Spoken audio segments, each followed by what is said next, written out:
guys, this video obviously, as you can tell, is how to grow your hair long, or like tips to grow your hair longer, I guess, because there's not really like some magic pill that's like you go to sleep, you wake up, and your hair's long. I just have a bunch of tips I actually looked up online, so I'll link the site that I looked up below. It's actually really, really helpful, and it went into a lot more detail about like being healthy and that helping your hair grow, and like if your body's healthy, your hair will go faster. Oh my gosh, I hate my tripod. Yeah, I'll leave that below, and it was about eating the right vitamins, and, there's a lot of chemistry kind of stuff in that I'm not going to go into detail about, because I know that's not what you really care about, but some people might. So they can go look at that website if you like. It would be very helpful if you wanted to grow your hair longer, like, now. I guess let's get started. So I'll say my thoughts on growing your hair longer first, and then what the website said. So the first thing, like the things that I just know about growing longer hair, is you want to avoid using heat, because like the more damaged your hair is, the slower it's going to grow. So if you keep your hair, like, it's all about making your hair healthy, this whole concept of growing your hair longer, like more quicker, more faster, whatever. Because your hair only grows like approximately 6 inches a year if you just if you don't try to grow it. So if you're actually trying, then definitely using heat on it all the time is not good for it. So when trying to grow your hair, you want to, this is my hair naturally, so like it's decent. I don't mind. I'm trying to grow mine a little bit longer. Like mine goes down to here right now, but I want to get it to about here. So that's kind of my goal.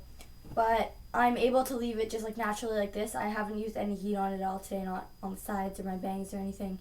So I'm lucky in that way, but I know a lot of people, their hair naturally is just not presentable, and I get that. So other ways you can just put it up. That's really helpful. But basically just not using heat on it all the time. And also how much you handle your hair has a big effect on how much it grows. So if you brush it a lot, then that will make it grow slower. So you want to handle it the least amount possible. So showering also has an effect. Showering every day is not good for your hair. First of all, it dries it out. But, unless you have really greasy hair, then I get that. You have to shower because like no one wants to have greasy hair.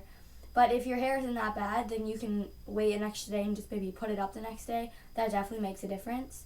So the second thing is handle it as little as possible. Try not to just brush it when you're bored, like just for fun. That kind of damages it. Like, it's breaking your hair most of the time. So handling it less is also key. Sorry, I have like a list over here, so I have to look.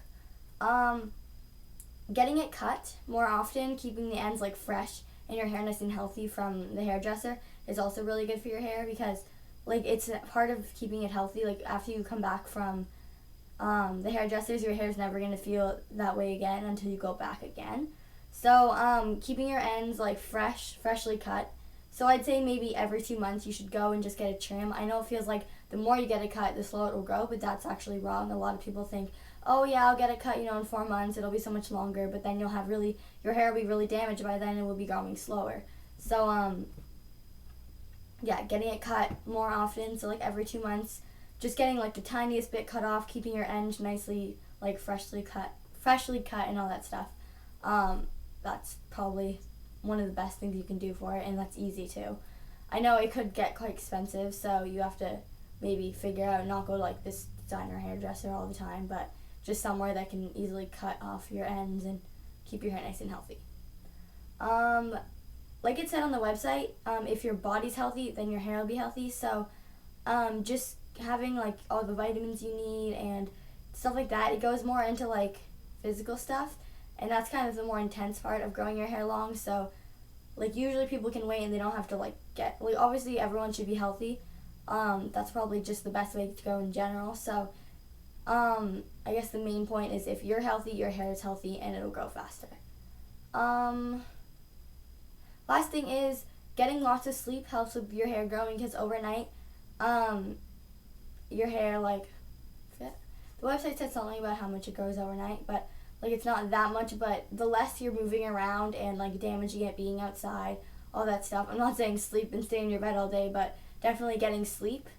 And the sun and outside is definitely damaging to your hair as well, like humidity and sun rays and all that stuff.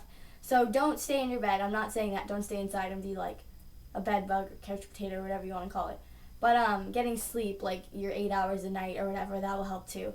So if you're not getting that much sleep, then you should definitely, I don't know, try to get that much or whatever. But that's just a suggestion. So yeah, I hope you guys enjoyed this. I actually did a little research, so I hope that this helped. I'll link the website down below. It's a really good article if you want to read it. Yeah, that's about it. So thank you guys for watching, and I'll talk to you later.